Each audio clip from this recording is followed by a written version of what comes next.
जों उदालगुरि जिल्ला दुलाराय बर' फरायसा आफादनिफ्राय दायो बे डिसिज बा बिथांमोननि न'खराव जों खबर लानो फैदों।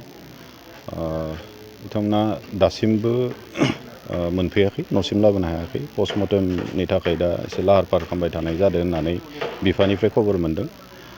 न'खराव जों खबर लानो फैदों। जों माखासे बाथ्राफोरखौ एसे माने सोंफ्लददों, हजों बिफाजोंबो सावरायदों। सुस्मिता बसुमतारी बिथांजोआ 28 बोसोर बयसनि सासे गुबुन गुबुन प्राइभेट सेक्टराव साख्रि मावबाय थानाय सासे बेक्ति आरो सेल्फ इन्डिपेन्डेन्सि गोनां सासे माने राफोद आइजोमोन होननानै बुंनांगोन जोङो। बिथांजोनि अबथिरायै जिउ खोमाना लानांनाया बे जोंनि हारिनि थाखाय, ओनसोलनि थाखाय खहा होननानै जों बुंनांगोन। आरो जोङो बिनि कमप्लिट जिथु जाथाय, बे जाथायखौ जोंबो एसे बिथिं खबर लानाय जादों आरो मिथिनो मोनदों जे बिथांजोहा माने मोजां मोननाय सासे दङमोन, आकाश प्रसाद होननाय सासे सेंग्राजों मोनसे रिलेसनशिपआव दङ होननानै खबर मोनदोंमोन। दा थांनाय मंगलबारखालि हरावबो बिसोरो जयैनो एखेलगे फ्राय साथाम साब्रैसो जयैनो दङमोन होननानै जों मिथिनो मोनदों। बिनि उनाव हरनि गेजेराव मा जाथाय जालांखो खोब बेबायदि दासिमहालागै लाइटआव फैयाखै। बेखौ लानानै जोङो प्रशासननिसिम जों दाबि दैखांगोन जे सঠিक मोनसे तदन्त जानो नांगौ आरो जायहा दुखि, जुदि आकाश प्रसादा दुखिबोला बेखौ सঠিकै मोनसे आइनि भाबै माने दन्दनीय जानांगौ। गुबुन गुबुन समफोराव जों नुदों आरो थांनाय समफोराव जोङो फ्राय एपिल खालामबोबाय थादों जे बेबायदि गोबां जाथायफ्रा बार जाबाय थादों।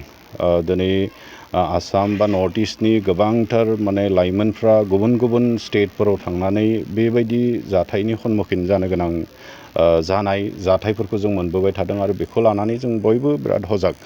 आरो बेजों लोगोसे दिनै गुबुन स्टेटफोरावथ' बेबायदि जाथायफ्रा जादोंआनोसै, जोङो भिक्टिम जादों एज ए नर्थ इस्टार्न जोङो इयुथ्स बा नर्थ इस्टार्न जोङो हिसाबै जोङो गुबुन स्टेटफोराव जों भिक्टिम जाबाय थादों। खिन्थु दिनैनि जाथाय आरो सिगांनि समफोरावबो गोबांथार बेबायदि जाथाय गुवाहाटियावबो, जायखौ जों गावनि न'खर होननानै जोङो सानो, गावनि न' होननानै जों सानो, बेबायदि गावनि न'आवबो जोंनि लाइमोनफ्रा, जोंनि इयुथ्सफ्रा, जोंनि फरायसाफ्रा जे सिकिउर्ड नङा, बेयो जोंनि थाखाय खोब माने दुखु गोनां बाथ्रा। आरो बेखौ लानानै पुलिस प्रशासन आरो गासैबो जथेस्थ'खिनि कनसियास जानो गोनां जोंहा दङ होननानै सानो। आरो बेखौ जुदि होबथानांगौब्ला जों प्रशासन आरो आइनिक भाबै किसुमान माने एग्जामपोलारि माखासे माने बेबायदि डिसिसन, एग्जामपोलारि माने दन्दनीय बेबायदि होनांगोन, जाय दन्दनीयखौ नुयोब्लानो सोरबा दुष्कृतिकारिफ्रा बेफोरबायदि खामानिखौ मावनो माने एसेब्लाबो गोजांखाङो।